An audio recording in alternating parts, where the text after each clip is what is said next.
Date করছেন BTS তারকা V ও ব্ল্যাকপিঙ্কের jenny. এমনই গুঞ্জন সাড়া ফেলেছে নেট দুনিয়ায়। এই গুঞ্জনের আদৌ কি কোনো সত্যতা আছে নাকি পুরোটাই myth? So hello guys, welcome to Sarang in Seoul. Let's not waste a second, set the vibe and dive straight into today's awesome video. ভিডিওটি ফুল না দেখে কেউ কমেন্ট করবেন না।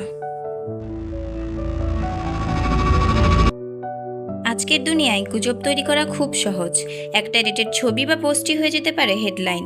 কিন্তু মানুষ ভুলে যায় আর্টিস্টরাও মানুষ, তাদেরও নিজের একটা ব্যক্তিগত জীবন আছে।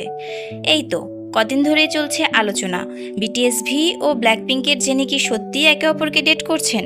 গুঞ্জন, প্রমাণ, ওয়েবলিকড ফটো, ম্যাচিং আউটফিটস সবকিছুই কি সত্য বলে ভাবা যায়? আজ আমরা সেই রহস্যেরই গভীরে যাব।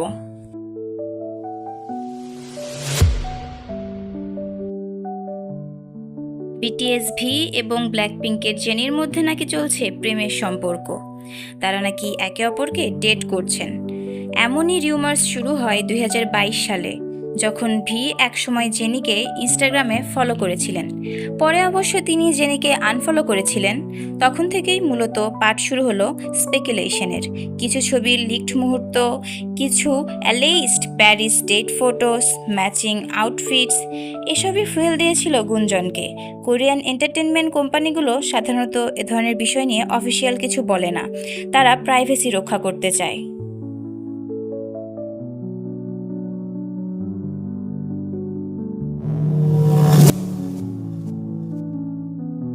লেটস সি সাম পয়েন্টস যেগুলো গুঞ্জনকে আরও জোরালো করেছিল। সেই সময়ে ভি সালিন শোতে এবং জেনি শেনেল শোতে প্যারিসে ছিলেন। তবে অনেকেরই মতে তারা আলাদা নয়, বরং একই শো অ্যাটেন্ড করছিলেন। জেনি একটি সাক্ষাৎকারে বলেছেন তার প্রিয় ফরাসি শব্দ ক্রোসান্ট। এটা তখনই হয় যখন ভিয়ের একটি ভিডিও প্যারিসে ক্রোসান্ট খাচ্ছে ভাইরাল হয়েছিল।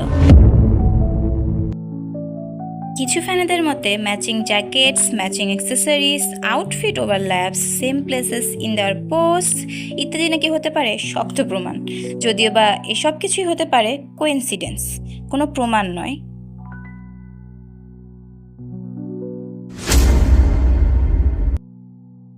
গুঞ্জন তো অনেক আছে, কিন্তু যুক্তি দিয়ে দেখতে গেলে সবই ওভার ইন্টারপ্রিটেশন হতে পারে। কেননা ভি ও জেনির রিলেশনশিপ নিয়ে হাইব ও আইজি থেকে কোনো প্রকার অফিসিয়াল স্টেটমেন্ট দেওয়া হয়নি। তারা নিজেরাও এ ব্যাপারে এখন পর্যন্ত কিছু বলেননি। তাছাড়া যেই ব্লারি ছবিগুলো ভাইরাল হয়েছিল তার অথেন্টিসিটির কোনো দৃঢ় প্রমাণ নেই। অনেক ইনভেস্টিগেশন ফ্যান কমিউনিটি প্রমাণ করেছে সেগুলোর বেশিরভাগই ছিল এডিটেড বা এআই জেনারেটেড। কিছু কোরিয়ান নিউজও জানায় ছবিগুলোর সোর্স পাওয়া যায়নি, আর লিকড অ্যাকাউন্টগুলো পরবর্তীতে ডিলিট করা হয়। আর যদি বলা হয় ম্যাচিং আউটফিটস বা সেম লোকেশন, অবভিয়াসলি এত বড় শিল্পীদের ক্ষেত্রে এ ধরনের কোইন্সিডেন্স একেবারেই normal.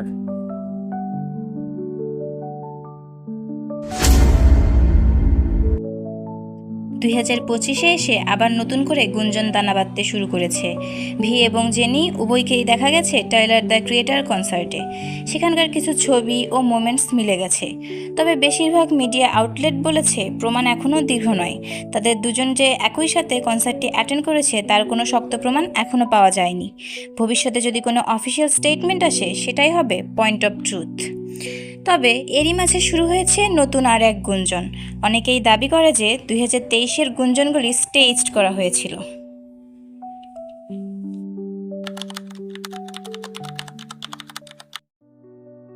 As we all know, 2023-এ প্যারিসে ভি এবং জেনির ডেটিং রিলেটেড আনঅফিসিয়াল ব্লারি কিছু ফটোস লিকড হয়েছিল, যেখানে জেনিকে একটি ছেলের সাথে রেস্টুরেন্টে টাইম স্পেন্ড করতে দেখা যায়।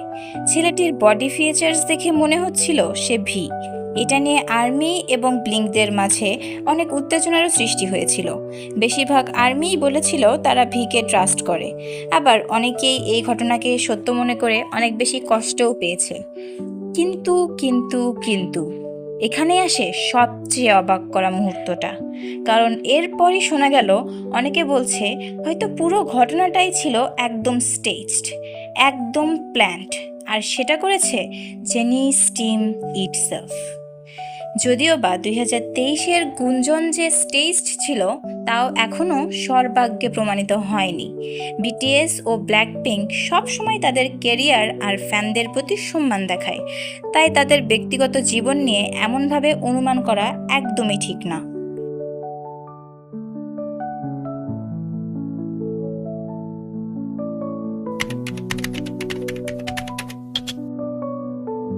এই ধরনের রিউমার্স আর্টিস্ট ও তাদের ফ্যান্স উভয়কেই প্রভাবিত করে। এভাবে প্রাইভেসি লঙ্ঘিত হলে, ব্যক্তিগত জীবন নিয়ে রিউমার্সের সৃষ্টি হলে যে কোনো স্বাভাবিক মানুষই মেন্টালি সাফার করবে, আর্টিস্টরাও এর ব্যতিক্রম নয়। এছাড়াও শিপার ও ফ্যানদ্বন্দ্ব সৃষ্টি হওয়াও অস্বাভাবিক কিছু নয়। অল্প প্রমাণ বা প্রমাণ ছাড়া জনসম্মুখে ঘটনা ভুলভাবে ব্যাখ্যা করা হলে সকলের মাঝে ভুল ধারণা ও গুজব সৃষ্টি তো আছেই।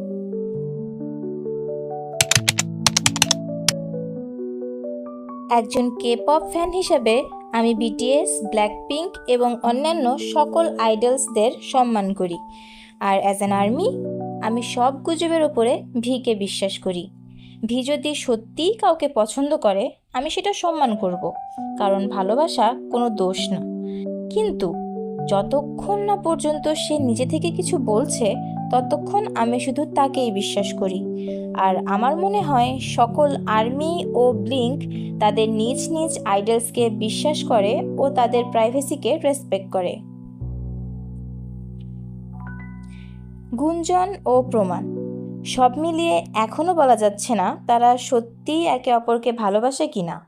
তবে এটা নিশ্চিত যে এই রিউমার্স তাদের কেরিয়ার ও ফ্যান্সদের মধ্যে একটি বৃষ্টিপাত ছড়িয়েছে। ভি বা জেনি কেউই খারাপ কিছু করেনি।